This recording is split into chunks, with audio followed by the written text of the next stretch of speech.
Ça, il y a le fond et la forme, il y a un jeu politicien écœurant.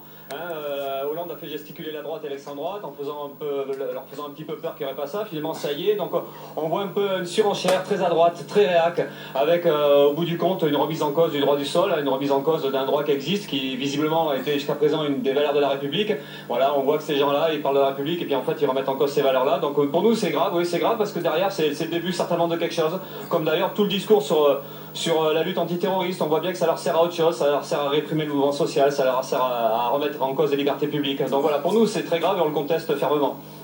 Qu'est-ce que vous dénoncez vous aujourd'hui, Philippe Poutou? Pour vous, c'est quoi? C'est une manœuvre, c'est une dérive justement droitière du gouvernement aujourd'hui?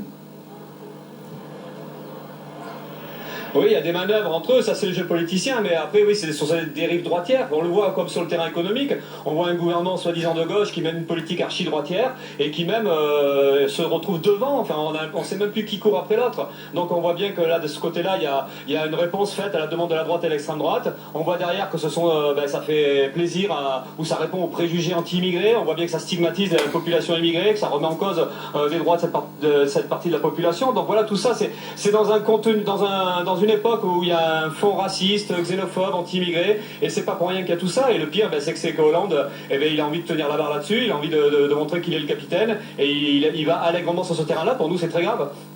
Et finalement, François Hollande, qui avait donc annoncé cette mesure lors d'un congrès à Versailles le 16 novembre dernier, 3 jours après les attentats, quand on voit le contexte, quand on voit l'actualité, que d'autres attentats ont été déjoués, finalement, est-ce que le gouvernement s'est conforté dans cette volonté de lutter sur tous les fronts contre le terrorisme? C'est sûr, on voit bien que le gouvernement se sert un peu de tout ça, des attentats, et puis des attentats déjoués, des annonces comme là aujourd'hui avec ce qui se passe à Montpellier. Ça leur sert à mener une politique, mais justement qui n'a rien à voir avec la lutte antiterroriste. Parce que la lutte antiterroriste, ça pourrait déjà vouloir dire rompre les relations avec l'Arabie Saoudite, avec le Qatar, ça serait arrêter de vendre des armes. Mais non, au lieu de ça, c'est s'attaquer à des valeurs symboliques, c'est s'attaquer aux libertés individuelles, aux libertés publiques, interdire les manifestations, arrêter des militants écolos. Donc on voit bien qu'il y a un double jeu, il y a des intentions affichées, puis en réalité, il y a une politique qui est mise en place et qui est une politique répressive, qui est une politique d'intimidation. Et à ce jeu-là, on voit aussi que derrière tout ça, ce sont les courants les plus à droite qui donnent le ton. Et là, on a une politique vraiment droitière, une politique réactionnaire. Et c'est très dangereux pour l'ensemble de la population. Philippe Poutou, Manuel Valls avait apporté des précisions concernant cette mesure. Finalement, elle ne concernerait que les personnes définitivement condamnées, ce qui peut être rassurant au final.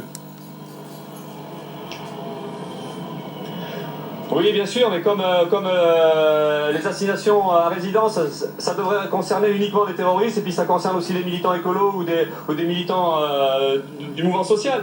Donc, il démarre là-dessus. On voit bien qu'il y a une politique, c'est une brèche qui est ouverte, et derrière, on sait très bien que ça peut être beaucoup plus grave et que ça peut aller beaucoup plus loin.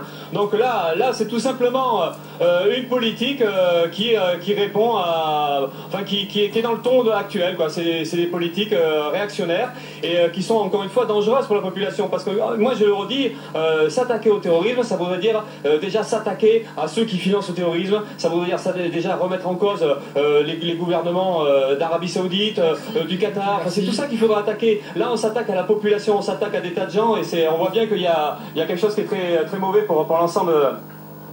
Merci à vous, Philippe Poutou, porte-parole du NPA, d'avoir répondu en direct à nos questions.